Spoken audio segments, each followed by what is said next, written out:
Hi, Chris Montero here at EMS World Expo 2012 in New Orleans, and we're here at the Physio Podcast Studio with Dr. Paul Banerjee. Hello, sir. How are you? Good. How are you? Good. So, Paul or Dr. Banerjee, which do you prefer? Okay.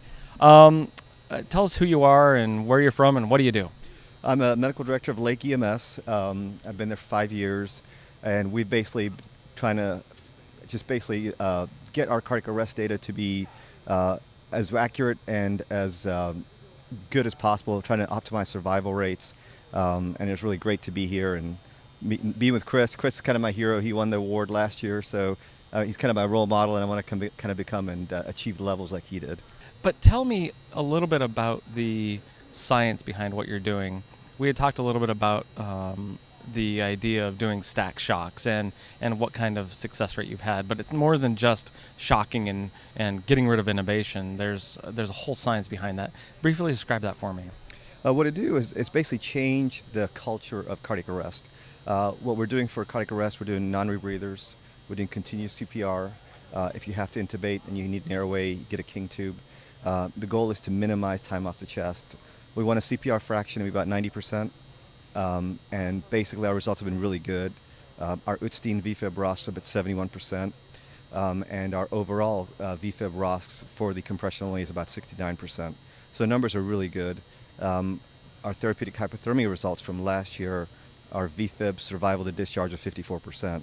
Our overall survival discharge is 26%. We really want to incorporate everybody. We had 18% of PEAs and asystole go home neurologically intact. These are things that most people don't track because the numbers look bad. And it's not about the numbers, it's about doing the right thing for the patient. So we really want to go out of our way to give everyone a chance to survive. We give them every tool possible, maximize times on the chest. We take away the airway ability, which is kind of frustrating for the medics because they feel like I'm taking away a skill that this has been their pride and joy, and I'm taking it away. But we had 42,000 calls last year. We had 350 cardiac arrests. I just took it away for the 350 cardiac arrests. And bottom line, we're here for the patient. We're not here for our own ego and self. And results have been pretty good, and I'm very proud of what the job that they've done. That's excellent. And so you were also saying that when you do the stack shocks, you do 360, 360, 360, and then 720. How do you achieve 720 out of a machine that only goes to 360? Well, what we did was there's a thing called refractory ventricular fibrillation, and there's shock-resistant ventricular fibrillation. The definition is that if you have 3 shocks that fail at 360 joules, or whatever joules you start off with, that's refractory or shock-resistant VFib.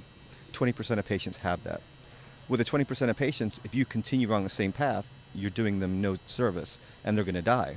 So if you did study the physiology of cardiac arrest in medicine, it's the amount of current you inject through a person is the ability to redirect or correct an arrhythmia and make it from unstable to stable. So the equation is current is equals voltage over impedance. Impedance is body habitus, status, whatever, and that's not really going to vary a lot. But what you can vary to increase your current is your voltage. So after 3 failures, which is basically the definition of refractory VFib or shock-resistant VFib, we double the dose to 720. So we put 2 monitors on. We put the pads on the front and back. We put them on the side and the lateral part of the chest. So I think it's a component of multiple vectors. I think the more vectors you have to defibrillate the heart, that makes a big difference. I think the voltage makes a big difference. And our results have been pretty good. We've had about 50%, 46%, I think, actually, the VFib ROSC at 720, of which about 80% of those people actually walked home neurologically intact, which is really the goal of what we're trying to do. And so I'm very proud of the work we've done there.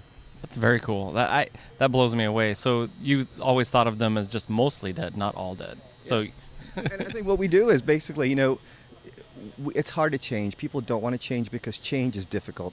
I got to relearn something. Obviously, I do something wrong, but in medicine, you learn by your mistakes, and that's why we try to track everything. We track our bystander CPR rate, we track our VFib, we track our PEA, because we can only get better when we have all the information.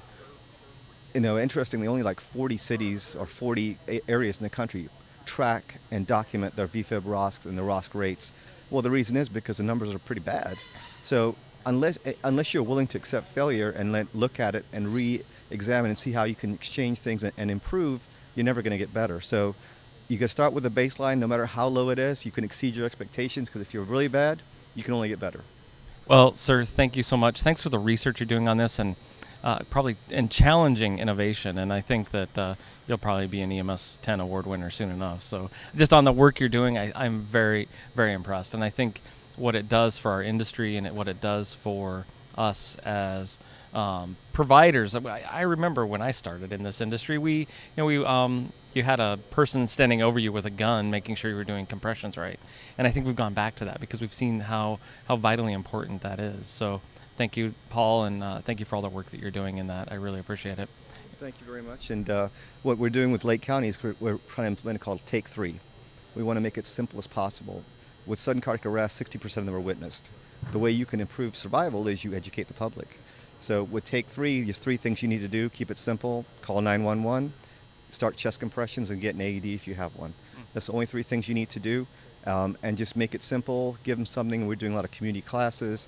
We have a lot of elderly people. We can educate them. They can make a big difference and hopefully affect the lives of people. And thank you so much for everything. Very cool. So, Paul, where can people find out more information about your program or about this idea in general? Well, I'm at lakeems.org. My email is pbanerjee, BANERJEE, at lakeems.org. Feel free to email me. We'll be happy to teach, present, provide any information you need. Whatever we can do to help, we're more than willing to do so. Great. Well, thank you, Paul. I appreciate it. And thank you for joining us at the Physio Control Podcast Studio here at EMS World Expo 2012.